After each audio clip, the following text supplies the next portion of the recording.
Hey y'all, it's Delisha with On the Horizon Counseling. Just want to take some time to chat with y'all today. I haven't been on in a bit and wanted to hop on and talk today about emotional safety in relationships. A lot of times when therapists or people start to talk about safety in a relationship, a lot of times people assume that that means physical safety, and their guard comes up and they're like, what are you talking about? I'm not abusive.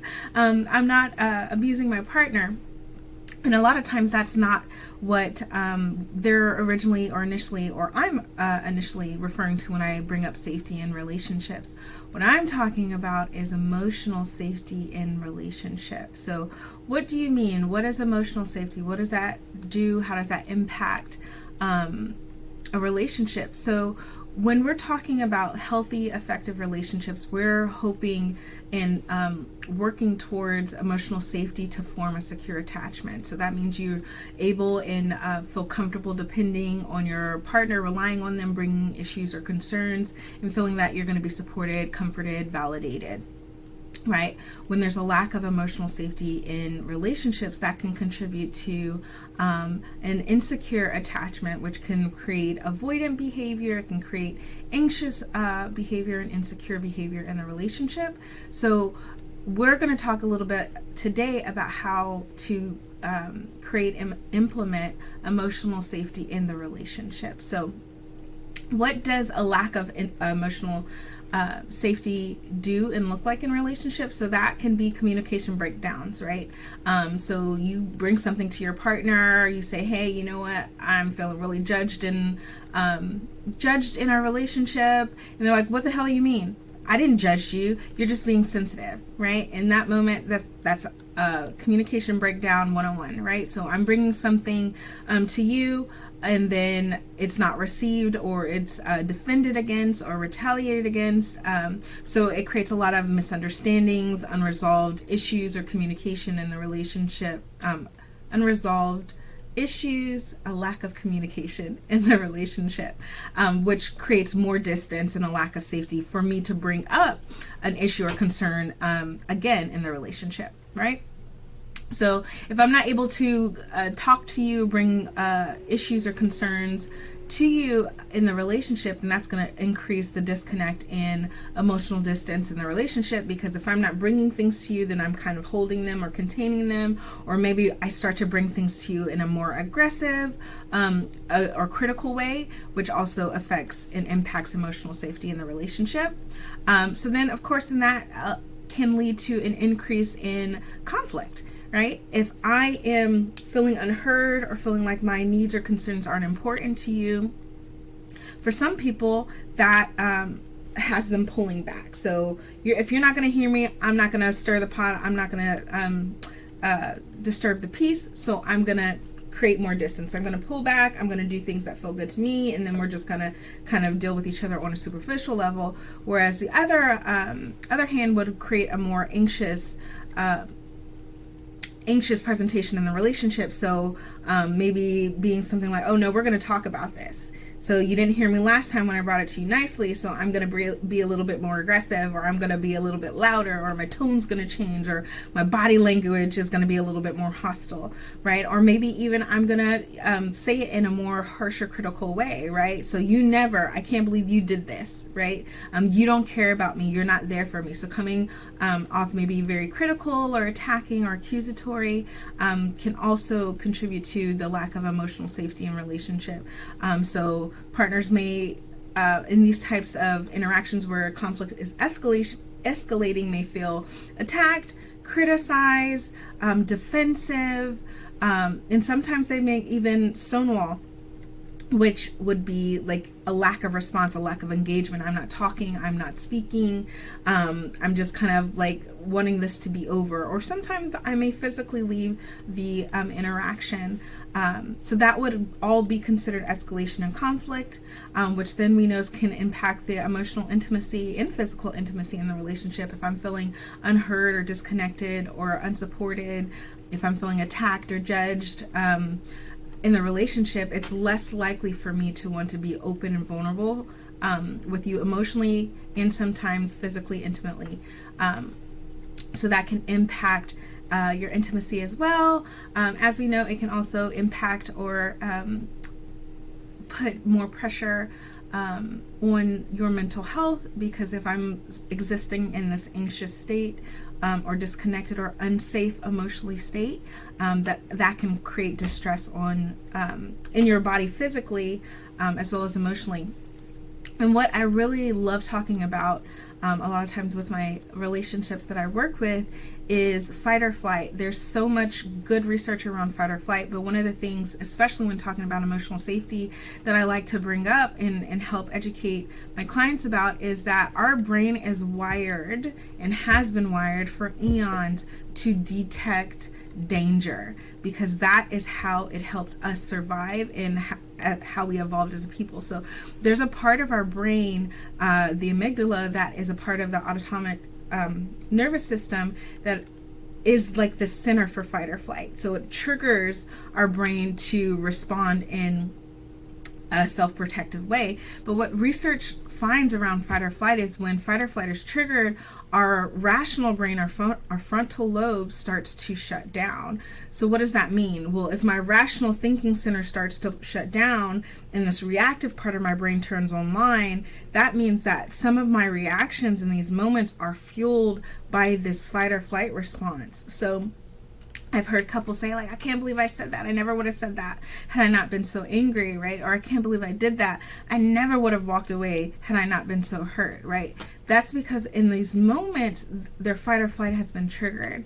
And when our fight or flight is triggered, we're in self-protect mode. And when we're in self-protect mode, what does that look like? Well, I have my armor on, right? Well, then I saw you put your armor on, so I'm going to put my armor on. Well, how dare you put your armor on? I'm going to go get a cannon. Well, I saw you got a cannon, so I'm going to go get a nuke. Well, you got a nuke. Well, I'm going to get my nuke. So that's how conflict can escalate. So, well, you had a tone shift. Well, you had a tone shift, so then I got defensive. Well, you got defensive, so then I got louder. Well, you got louder, so then I got louder. And then we're just yelled, right? So it just continues to escalate. And then that, of course, can have impacts on mental health, as well as intimacy, in closeness, distance in the relationship. Another area that can come up when having a lack of emotional safety in a relationship is that it can put strain on the relationship, which can affect how you cope. Especially if I go to my partner for support and then I'm no longer going to them for support, it can start to impede on how you cope. And some people, unfortunately, do go to unhealthy coping, whether that's maybe they're smoking weed, maybe they're taking a pill here or there, or maybe they're increasing their alcohol or substance use. Maybe they're increasing their food intake with foods that make them feel good. We would call that emotional eating. Or again, maybe they're pulling back, right? Maybe they're emotionally distancing or turning off or numbing out with the difficult emotions. So there's so many things that emotional safety can and how it can impact a relationship. So what do we do? How do we overcome that? What can we do to help increase the possibility of an emotionally safe relationship? So there's 10 tips that I have listed in the below this video, as well as I'm going to mention those. So active listening, so paying attention when your partner brings something to you, making sure that you are actively listening, so you're not distracted, you don't have your phone out, you don't have the TV on, that you're giving them your undivided attention, but also that you're listening to get understanding, not listening to respond. So some indications that you may be listening to respond could be interrupting, or harping on one point and you're kind of playing it over and over in your head. So another thing would be using I statements when you're in a relationship or having a conversation about your relationship. If I'm using I statements and say, hey, I'm feeling judged, or I'm feeling left out, I'm feeling frustrated, I'm feeling overwhelmed about the mess that's been happening in the house, versus saying, you're not there for me, right? You're always so messy, you're always making a mess, you never clean up after yourself, and I'm left to clean up behind you.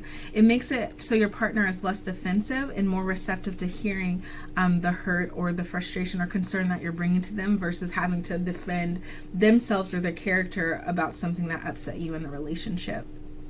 Right? So increasing your self-awareness so that you can stay as calm as possible in these conversations is going to be important, right? Noticing and being aware of some of the moments that your body's letting you know that you're being triggered into fight or flight, that your fight or flight is turning on, you're sensing danger somewhere in this conversation.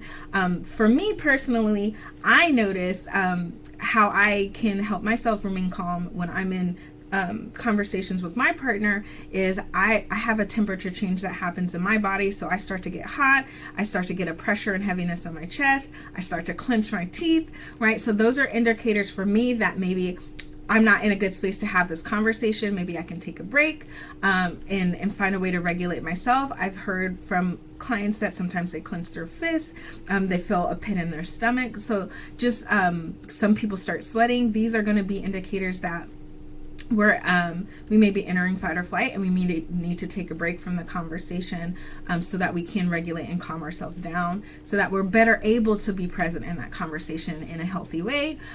Respect our partner's boundaries. Physical space boundaries are very important.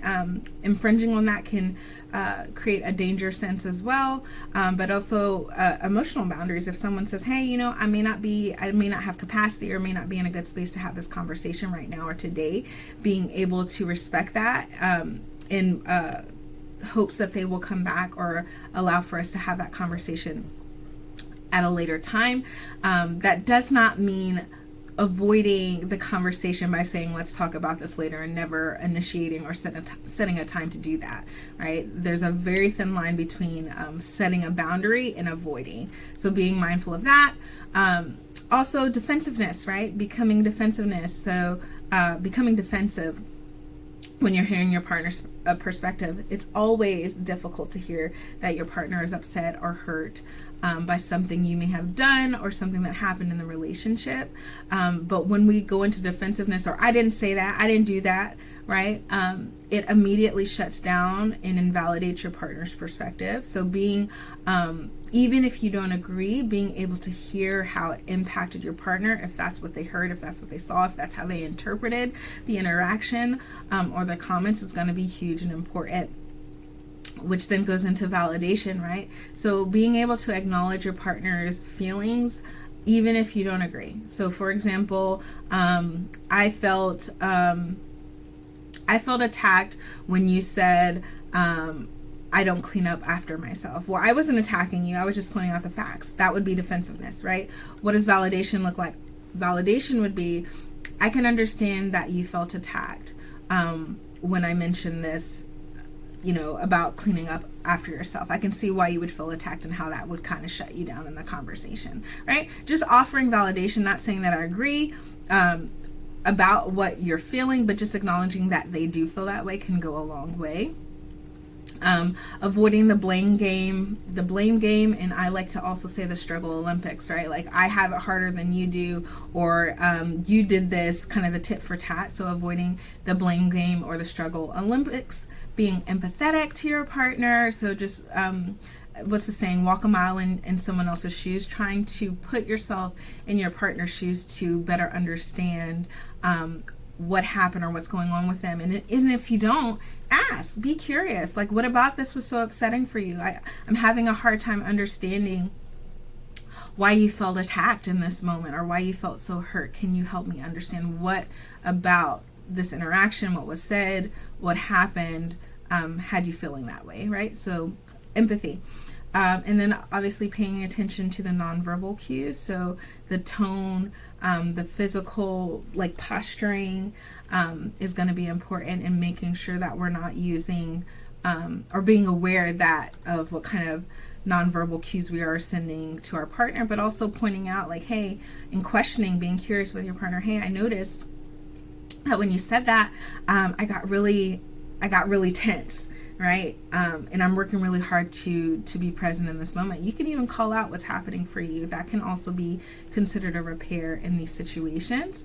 And then last but not least, if you guys are struggling to try to figure out or better understand how to implement emotional safety in your relationship, reach out. There are plenty of therapists around who work with couples who will be happy to help you establish emotional safety in your relationship and point out the ways that it may not be safe in your relationship so that you can rebuild and have better connection and intimacy in your relationship. As always, it was great talking with you. You guys know where I'm at. You can reach me at www.othcounseling.org. Obviously on Instagram at On the Horizon Counseling. I am accepting clients, so I would be happy to help if you need it. All right. You guys have a great day. Bye.